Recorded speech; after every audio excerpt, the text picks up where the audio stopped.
Now, this is a horror comedy, and it's barely a horror movie, but basically it's a zombie kind of comedy movie. So if you're not into the scary aspects of spooky season, this is one that I think anybody could kind of enjoy, and it has a cheeseball element to it.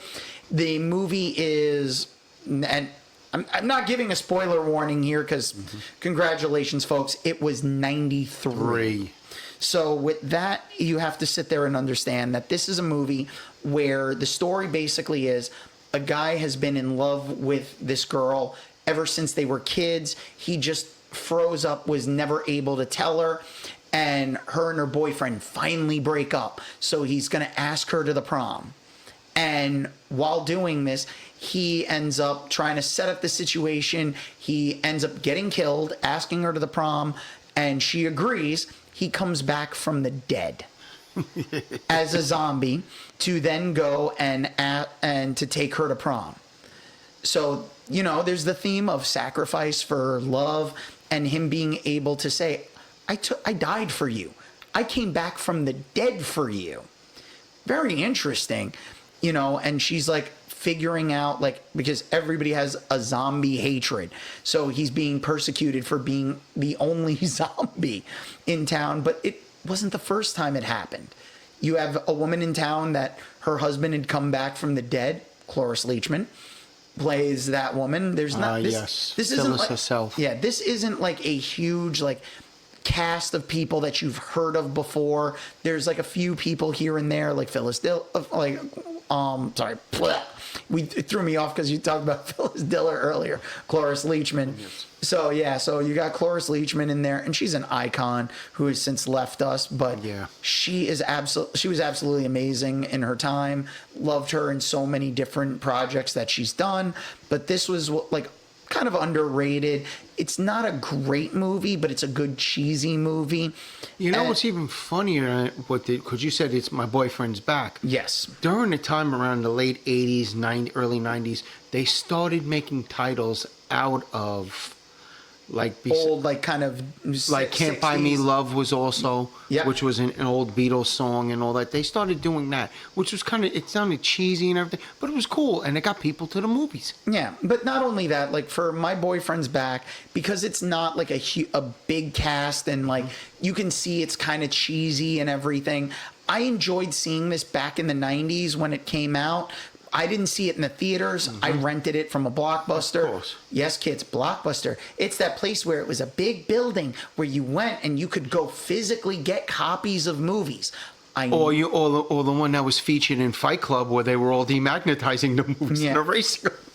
But the thing is, too, it's also there was the Blockbuster show, the last Blockbuster that was on Netflix. Yes. But the thing is, watching this brought back some good memories for me, but also I was a guy who I didn't go to my prom, so this was one of those things. Same thing. Even when I was too young for my high school, I wasn't even in high school when this came out, and as time went on, this was my way of oh, okay, here's a prom moment. I wasn't the guy that got to go to prom. I had graduated 6 months ahead of everybody else, so it's just one of those things where I got to experience things through movies. And I'm curious to know, for anyone who's gone to prom or hasn't gone and they're looking forward to it, is there a movie out there or a show that has a prom representation that it makes you feel something for how your prom was or how it could be or what you would hope the expectation is? And name a movie other than Prom Night. Yes. Well, unless you wanted it to be a horror night. That's true. But you can email us at, what is that email address again, That's Dan? right. You can send us your choices and your selections at dragoonslayerpodcast@gmail.com. Email is dragoonslayerpodcast@gmail.com. All one word. Dragoon is spelled with 2 O's. That's dragoonslayerpodcast@gmail.com. You can also send us a message on TikTok, which is the Blue Dragoon 13 TikTok page, so Blue Dragoon 13. You can also send that to Dragoon's Lair Official on Instagram, baby. Thank you, Jimmy.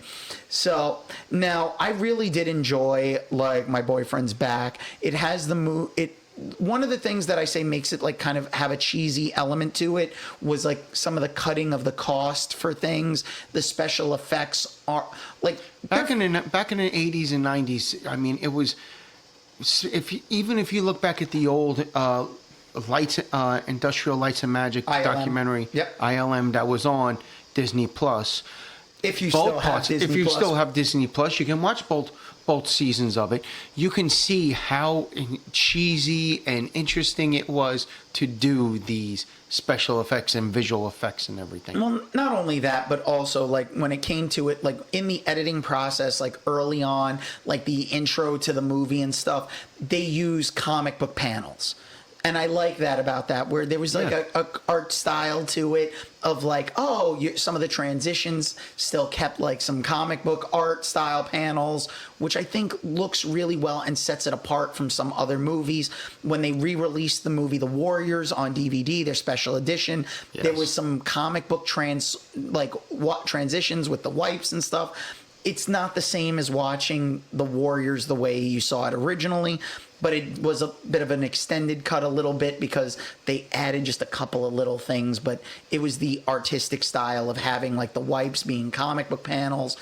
I mean, I even enjoyed like Ang Lee's Hulk that had like the comic book panels for some of the transitions, even though they were all live action, because you're seeing like the helicopter from multiple panels. Didn't even Troma use comic book panels as well? Well, I could be wrong. Some of their art style had like a kind of comic book look to it. And anybody at Troma out there, if you'd like to reach out to us and you want to talk the history of some of your Troma movies, I would love to talk to you guys, and you can get in touch with us at dragoonslairpodcast@gmail.com. All one word, Dragoon is spelled with 2 O's. That's dragoonslairpodcast@gmail.com. We'd love to have you on the show, guys. Come on. Lloyd, I worked for Lloyd for Kaufman for not for about a month or so as an intern back when I was in college, because unfortunately we didn't have internships the same way as they are nowadays. But I got to be there for a little while. I got to experience how they do some of their day-to-day office stuff and whatnot.